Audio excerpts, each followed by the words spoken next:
Yesterday, a person I think was me was involved with a big teabagger rally against health reform, sponsored by the corporate-funded Americans for Prosperity with an assist from FreedomWorks. At least I think the person was me, and to be fair, I was only sort of involved. I can't pass up my moment with Doc Coburn, because the last time Doc Coburn, the senator from Oklahoma, who has practiced medicine all his life, the last time he and I were together, I had the amazing opportunity to watch him receive a lecture on health care from a woman named Maddox, a television personality, who I'm told has a PhD in something that doesn't matter, who knew she was qualified to lecture the good physician on health care in America because she had actually gone to a doctor once. So when Doc Coburn gets here, you ought to appreciate the fact that he had the strength to stand up to this world-renowned expert on health care. That was Dick Armey getting big yucks from the crowd, giving my name the old Norm Crosby treatment. Today we learned what might have put Mr. Armey in such a contentious mood as he took the stage mid-afternoon. About an hour prior to that tape you just saw, Dick Armey had scheduled a 12:30 p.m. luncheon at the National Press Club, an event, a big press event starring him talking about his favorite issues and reportedly for him to launch his new political action committee. As it turned out, there was no turnout. The Dick Armey luncheon was canceled. Canceled by whom? By Dick Armey? Not exactly. After Adele Stan at alternet.org reported that she had tried to attend the Dick Armey National Press Club event only to find it called off, we reached out to the communications and event manager at the National Press Club, Melinda Cook, to find out why. She told us that the luncheon was canceled because, quote, they didn't have enough reservations. Ooh, not enough people wanted to luncheon with Mr. Armey. We then asked the minimum number of interested reporters required to hold on to a reservation for such a luncheon, and Ms. Cook quite diplomatically responded, quote, let's just say there's a minimum required and they didn't meet it. Mr. Armey's noontime fizzle wasn't the only torch and pitchfork grassrootsy teabaggish event that failed to launch yesterday. The Tea Party Patriots anti-health reform group planned a die-in in Senate offices yesterday. They were going to show up in droves at Senate offices and pretend to die because the health reform is a secret plot to whatever. Except the thousands of people who were supposed to meet and pretend to die didn't show up in the thousands, and the die-in sort of died. It didn't really happen.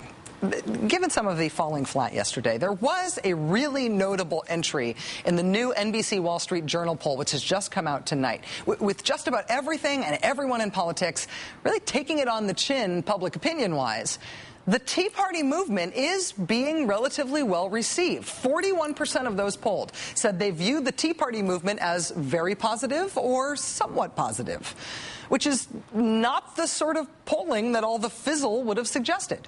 The NBC News political team broke the numbers down a bit, gave us the crosstabs, and that's sort of where the revelation happens. It turns out that 76% of people who get their political and current event information from Fox News see the Tea Party movement positively. 76%. 68% of Republicans say they view the Tea Party movement positively. And they are popular with 44% of white people as well.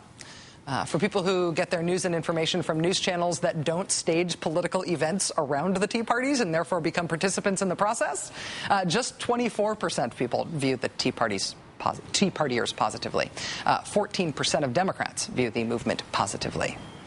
So the Dick Armey movement has seen an uptick in terms of how they are viewed. It's based just about entirely in Fox News viewers and Republicans, meaning it's kind of official.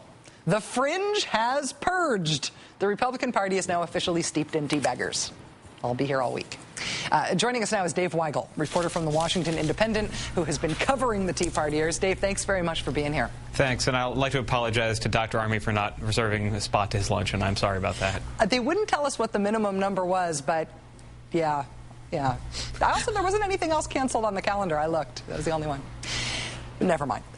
Dave, you have covered the Tea Party rallies over the course of many months. You've been on this show a number of times talking about them.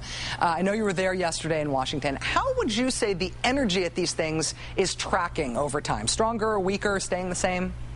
There's a ton of energy, although I found yesterday more pessimism about their chances of stopping a health care bill, any health care bill through the Senate. The tortured, the agony, the teeth gnashing that liberals are going through about what's not in the bill, that doesn't matter so much to Tea Party activists. They think any bill starts the government takeover of health care, the road to serfdom. It's gonna, it's not going to be 10 miles down the road. It'll be 7 miles. Bad enough. And they're actually not. They're worried they're going to lose this battle, but they're really confident they're going to win 2010, and that is where the energy is coming right now. Okay.